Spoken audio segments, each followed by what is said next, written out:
Stop. This is not a drama video.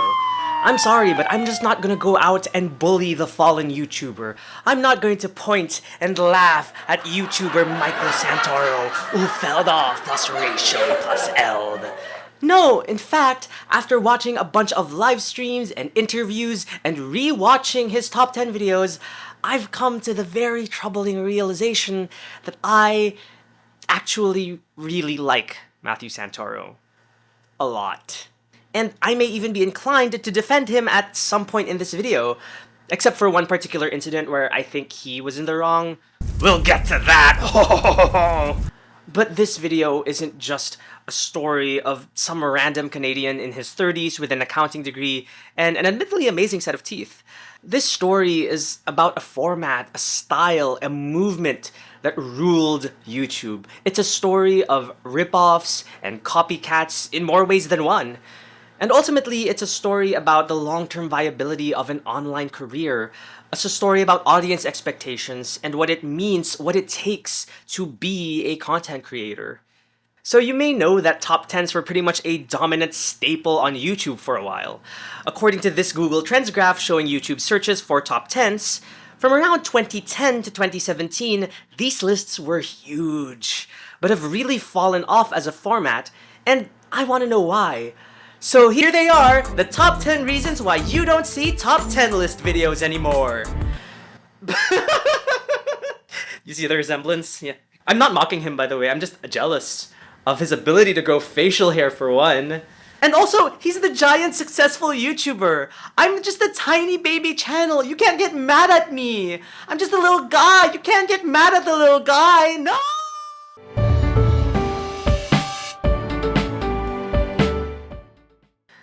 This book is the Top 10 of Everything 2016, which was just one in a book series originated by author Russell Ashe in 1989. This series has annually published a new edition every year for 30 years, covering insanely broad topics. Everything from music, to space, to sports, to gaming, to nature, and just about anything you can think of. I loved these books as a kid, and have been avidly collecting them and reading them since 2002. I'm really old. And I think we need to appreciate just why the idea of top 10 lists just activates something in our lizard brain that compels us to buy, to click, to engage, to like and subscribe. Well, in top 10, the number 10 makes sense. It's a round number. But lists are great. If you feel like passionately diving into a nerdy niche interest, your entry point might be lists. They make sense of a chaotic world. Everything is neatly organized. And in a countdown format, it builds anticipation and intrigue. Ooh, what's gonna make it on the list? What's gonna be number 1? You won't believe number 3. And so, with the inherent intrigue of the list format, listicles became a dominant force in online media in the 2000s and early 2010s, with websites like Cracked, BuzzFeed, and Listverse. But for this video, I'm more interested in the YouTube top 10s. And as far as I'm concerned, there really is only the one YouTube channel, the one that blew up the whole thing.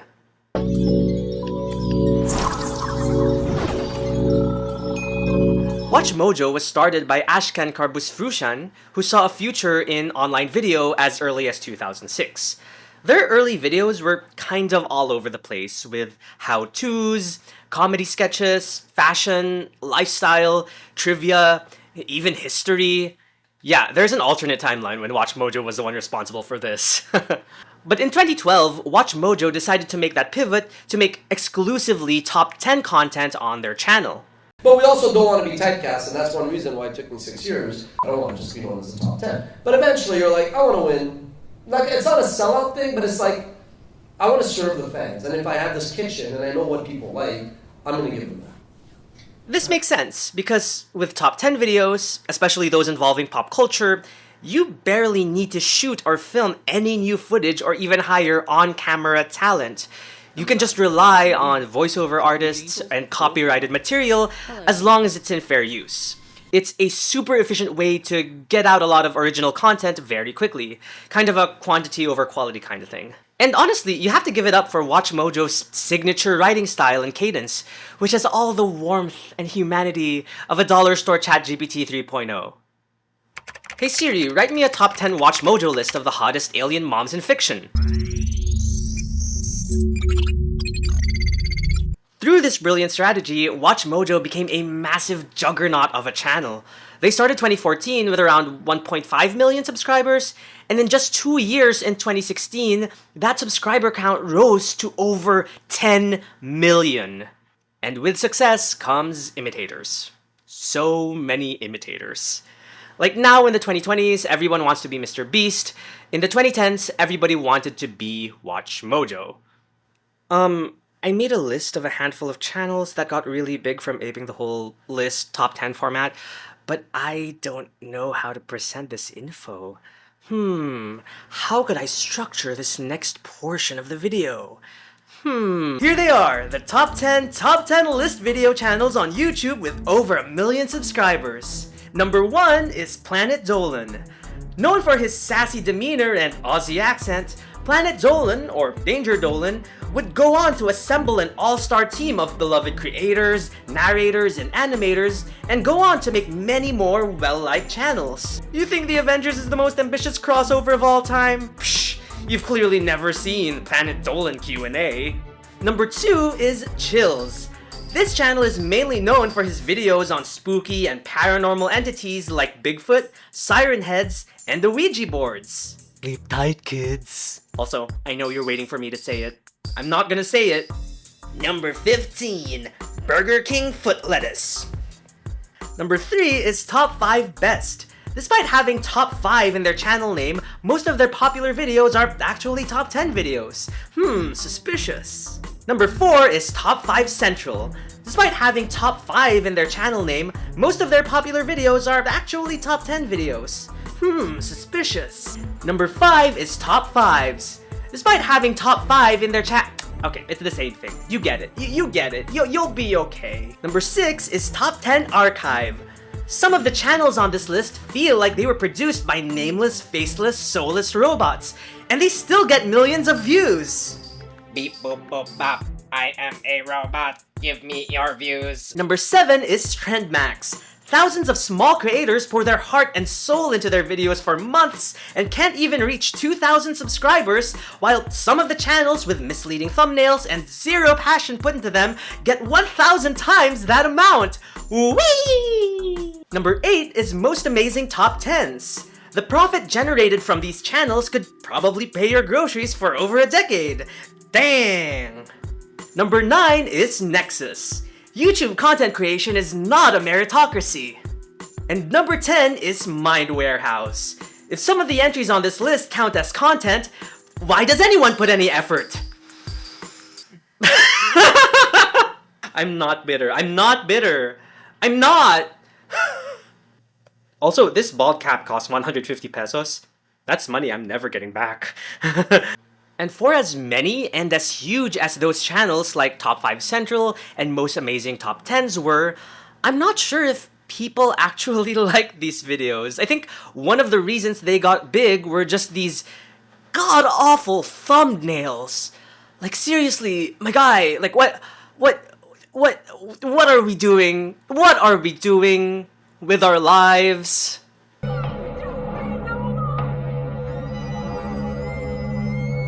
And with an uncaring, unfeeling YouTube algorithm that values quantity of output and riding on existing trends, I feel like these channels stumbled on an algorithm hack that got their videos pushed to people's recommended feeds and homepages, even if people hated these videos. In some of these channels' most popular videos, you'll find highly upvoted comments like, "Okay, I clicked dislike, can you stop recommending this shitty clickbait now, YouTube? And I only watch this because it wouldn't leave my recommended section, and who just came here for the thumbnail? And halfway into this video, I realized this is complete BS." But as widely disliked as these channels were, there was one top 10 channel that stood out, and that people seem to really like. So, let's get to every Zoomer's favorite bald Canadian since Caillou, the man of the hour.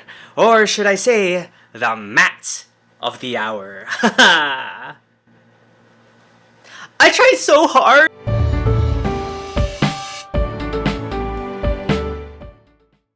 Matthew Santoro was born in 1985 and grew up in a small town in Canada.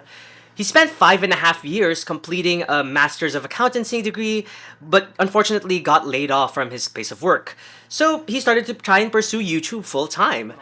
His initial videos, which were all comedy, rant, skit-based kind of stuff, he says he was inspired by Ray William Johnson. For the time period, it kind of reminds me a lot of like Lily Singh. Those first videos that he made, they didn't get that many views. Only 100 to 1,000 or so per video, for quite a long time, years even. So he was just trying a lot of different formats, seeing what stuck. And what I would consider his first educational top 10 list that's still visible on his channel now was his video Top 10 Differences Between Canadians and Americans. Between Canadians and Americans. Just keep watching the video so I can educate you. America has a president, Canada has a prime minister. America chooses their leader from one of 2 political parties, Canada chooses from 5. And it was videos like that that blew his channel up. And as he was continuing to make different kinds of videos, he actually found that the educational top 10 stuff was getting a lot more views than his comedy or skit videos. And so, like many other wise YouTubers, content creators, or just general creatives that came before and after him, he just continued doing what worked. Starting around like late 2013 until arguably now, being the top 10 guy became his entire brand, his entire identity online. According to him, his process to make these top 10 lists may consist of going on to list websites. Gee, I wonder what websites he could possibly be referring to. He would go onto these list websites to find or brainstorm for potential topics, and then do his own research to find the most interesting entries that would fit the list that he was making for that week. Then he'd write jokes and comedy bits around that. That all sounds above board. I can't imagine how that process could possibly go wrong. He would also go on to start another series, and actually his most popular one, called 50 Amazing Facts, which was just him going over several different trivia and fun facts that he googled from somewhere, but with his own comedic flair and personality. Newtons, which is equivalent to about 5 times their own body weight. I'll mash you up good. Actually, speaking about his personality, this is probably the reason why people still know and remember who he is, while channels like Top 10 Archive or whatever are just completely forgotten. Again, a lot of these top 10 channels were soulless, nameless, faceless, or on the rare occasion that they did have hosts who were on camera, they were just seen as annoying or getting in the way of the content. If asking you, what do you do on the internet? Let me know in the comment section below, because I honestly read every single one of your guys' comments, and there's just been so many lately. And also, if you want more of like the educational stuff and channels that I run, you guys should check out this one. This is my most amazing. But that was not the case with Matthew. His energy was infectious. He was charming, funny, larger than life. He seemed like he was having a great time telling you these facts and trivia, like your cool, fun uncle. Your funkle. And Matthew Santoro was big. His growth from 2013 to 2014 was exponential. He was getting 5,000 new subscribers a day, and that grew to 25,000 a day. Could you even imagine? Couldn't be me, fam. This kind of rapid growth blew up his channel by over 100 times, going from 15,000 subscribers to 2 million in a little over a year. And that number continued to grow. Nowadays, it might maybe seem a bit odd how someone could get big just reading off facts. But honestly, it was his fun-loving comedic personality and devoted fanbase that got him nominated for YouTube Star of the Year in 2015, alongside Smosh and Philly D. He won Breakout Creator of the Year in 2015 Streamy Awards. Arden Rose and Matthew Santoro. Alright. So, he was on top of the world from 2014 to 2016. What could possibly go wrong? Matt Santoro, more like Matt Santa-RUH-OH.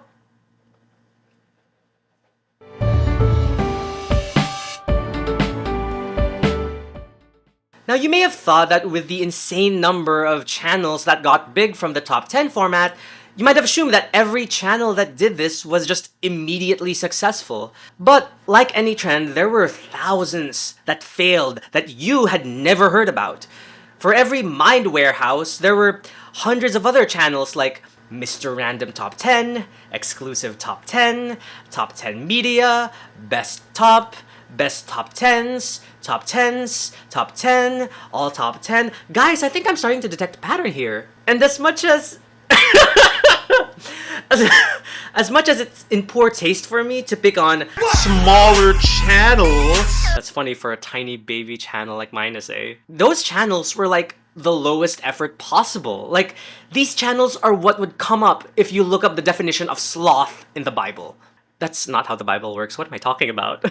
For real, they were like baby's first PowerPoint circa 2003. No voice, no narration, just copyright-free pop music, no videos even, just still pictures with topics like top 10 popular Hollywood actresses. And these channels would not see any success.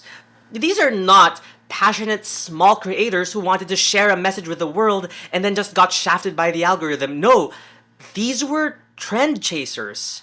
The same ones who today would be hopping on that YouTube AI automation faceless channel guru thing or whatever. So overall, I think it was the glut of lazy channels like these that tainted the reputation of top 10 lists on YouTube as a whole. When the whole format gets associated with low-effort non-tent like this, it just becomes a lot easier to dismiss the genre as a whole. Another blow to the top 10 format is an algorithm change on YouTube, which I actually discussed in the previous video. Basically, in order to combat low-effort clickbait like this, the algorithm was changed to favor watch time over clicks, giving rise to longer-form content like Let's Plays, commentary, and vlogging. Top 10 lists are, by virtue of their format, kind of short.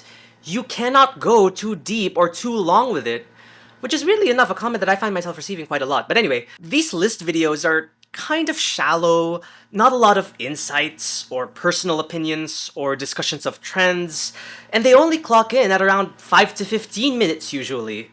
So, top 10 lists are irrelevant, but I think for a broad YouTube audience who grew up on these top 10 lists for years, I think two trends started to emerge. One is the rise of long-form content that could broadly be classified as educational, commentary, media analysis, video essays, documentaries, or all of the above. These videos tend to go extremely deep into a subject matter, whether it be something related to pop culture or history or what have you, and they just focus on telling one compelling and continuous narrative, possibly with the opinions and inputs from the video creator, instead of being structured like a top 10 list. And those videos could be like hours long. I think there's also something to be said about how these commentary or educational videos have a person at the center whose tone veers toward more conversational, relaxed, chill, low-key, I think is what the kids call it. Not all the time, but mostly. And Matthew's hyper-energetic persona maybe didn't mesh the best with this genre of videos, but that's just my opinion. He would be fantastic as a kids or television host. And the second trend to emerge is what I would consider the more direct descendant or mutation of the top 10 list, which are iceberg charts. If you don't know, iceberg charts are a way to structure a ton of information related to a topic, like 50 to 100 possible entries, into a format that puts the most well-known or, light-hearted entries at the very top, and the lesser-known or, darker, more sinister entries at the very bottom. This format really popped off on YouTube in recent years because, for one, they're significantly longer than top 10 lists, which the algorithm really likes. They can be about literally anything from disturbing books, to Team Fortress 2, to Club Penguin, and it builds anticipation with an implicit promise to the viewer that they will start hearing about dark and sinister and creepy-eepy entries if they stick around for long enough. It's wild how I can think of multiple channels who got huge because an iceberg video that they did went super viral. So with this confluence of factors, I think what really killed the top 10 channels was their lack of personality. Except for Dolan, who had a whole team and other fun side projects, or Chills, whose delivery was so odd it basically became a meme in and of itself, the rest of these channels didn't really have a constant human person or presence who resonated with you or who you could have that connection with. I mean, I get why people would click these outrageous thumbnails, but why would these same people then go back to that channel or video with that droning, monotone robot voice or featuring someone they were actively annoyed by? And so, a lot of these former big channels, except WatchMojo, stopped posting completely or did away with making list videos, or most interestingly, still did list videos, but didn't put the top 10 label or any kind of list entry number in the title. Something that used to be seen as an algorithm hack had basically become poison and actively avoided by channels looking to get views. And not surprisingly, not a single one of these channels are getting close to the views that they got in their peak. Well, as long as we're talking about personality, it's a good thing we still have Matthew Santoro, who has plenty of charisma and could never be involved in any kind of controversy that could then just... Matthew? Matthew? Matthew, no! In November 11, 2014, Matthew uploaded a video, 10 people famous for really weird things. Number 1 is Plenty Wingo. In 1931, a guy named Plenty Wingo... But nearly 2 years later, on May 2, 2016, commentary drama YouTuber Grade A Under A released a video exposing different YouTubers for various things, but the one that people really remember was right toward the end. Matthew got exposed for plagiarizing that video from 2014. Specifically, this article from Listverse was cited, 10 Weirdly Famous People by Dustin Koski, released 6 days before Matthew's video. So remember when I said he would go on list websites to look for potential topics and then do his own research? Well, if he did do his own research, it sounds like he got all of his entries for this video from one source, Listverse. I mean, it's one thing to have the same topic, which is fine, but every entry on both lists being exactly the same, even in the same order. I am sorry, but that is not coincidence. And his wording was also fairly identical to that of Listverse's as well. I won't go over it too much in the video, but it was pretty blatant. Also, Grade A Under A got all this information from a Reddit post that he linked, which showed other videos that Matthew Santoro had plagiarized. So, it's not a good look. I'm gonna link that Reddit post in the description. Now, in 2016, Grade A Under A was a huge creator, and that video exposing Matt got insane views that rivaled Matthew's videos around that same time. This became something that Matt himself could not ignore. So, how did he respond? Okay, so I've found 3 separate instances when Matt has specifically brought this controversy up, but please let me know if he's addressed this in any other capacity.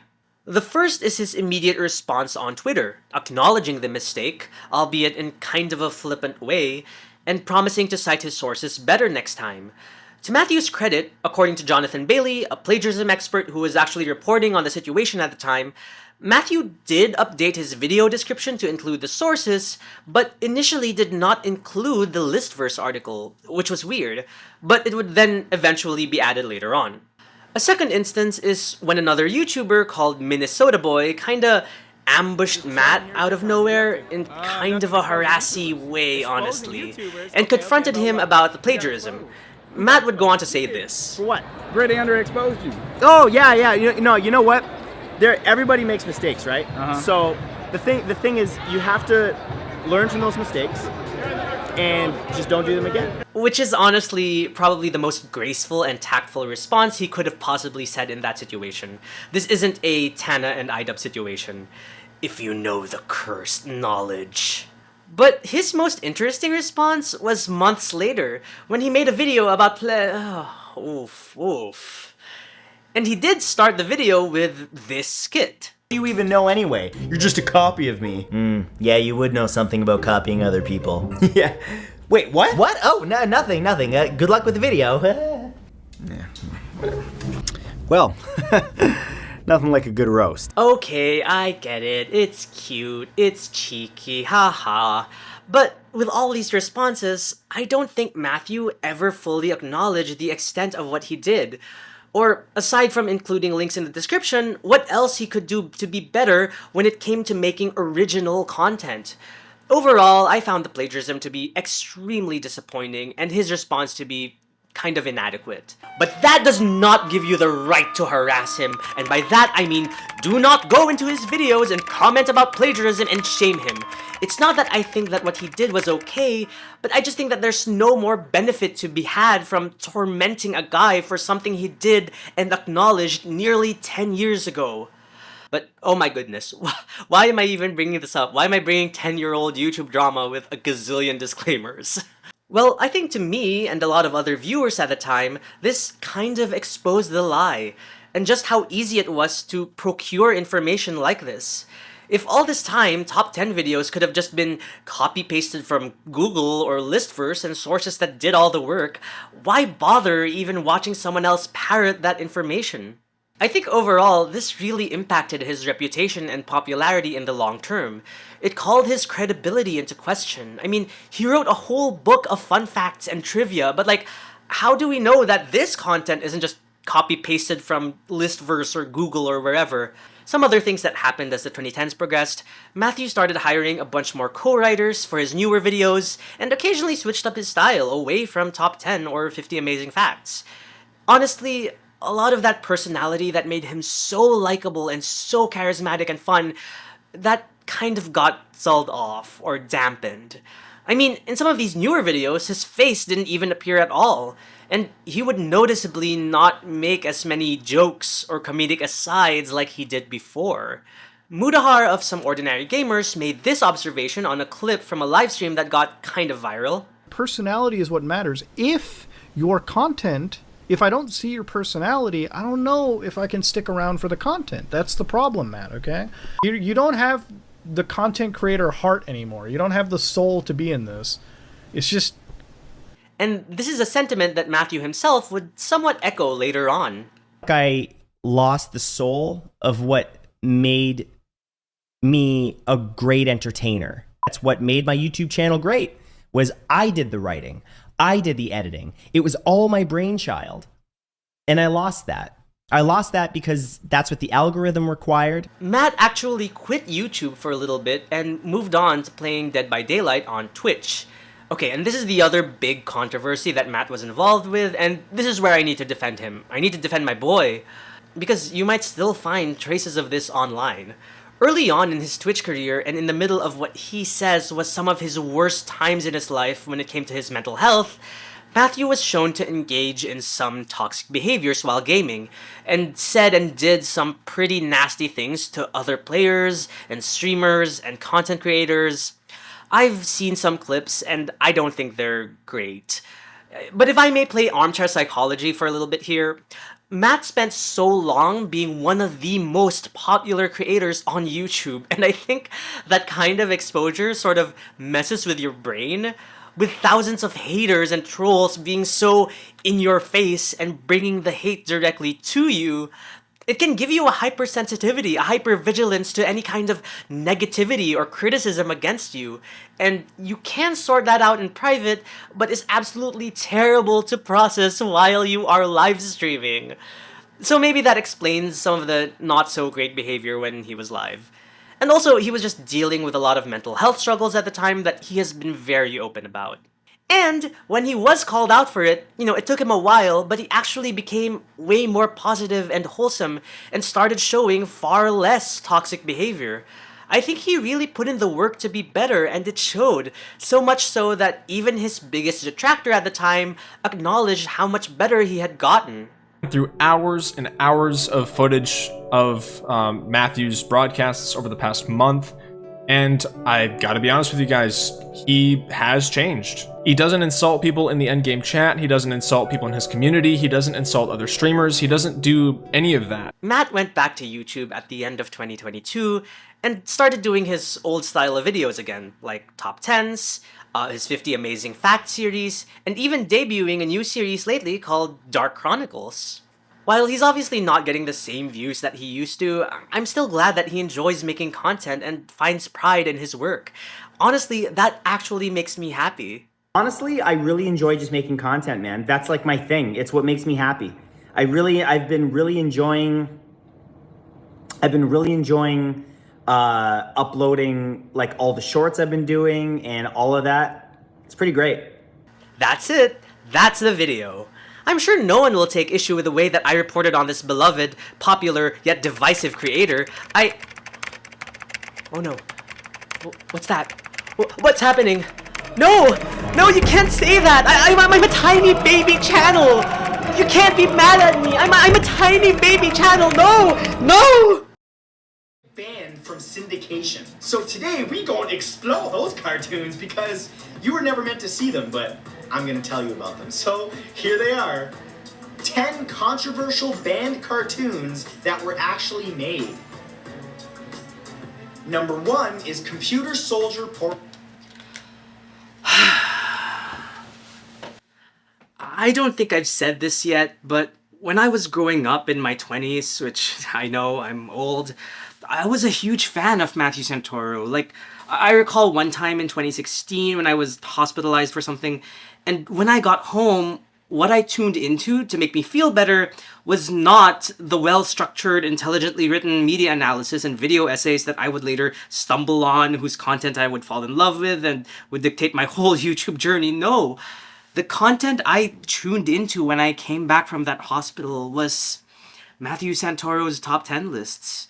And I feel like I owe him so much for that. He made me feel better on my worst days. And now, as a creator, I so badly want to be that for someone else.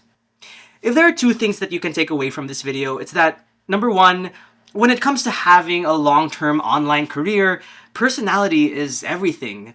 I get so weirded out by these YouTube gurus selling faceless YouTube automation or whatever. Oh god, please don't let that be a thing. And we saw this with top 10 list channels as well. Even if you do see temporary success, I don't think audiences will feel compelled to click on AI-voiced, AI-generated, outsourced slop video number 527 made by a robot in an assembly line. You need to have some sort of personality or presence to make online content creation a viable and maybe even sustainable career.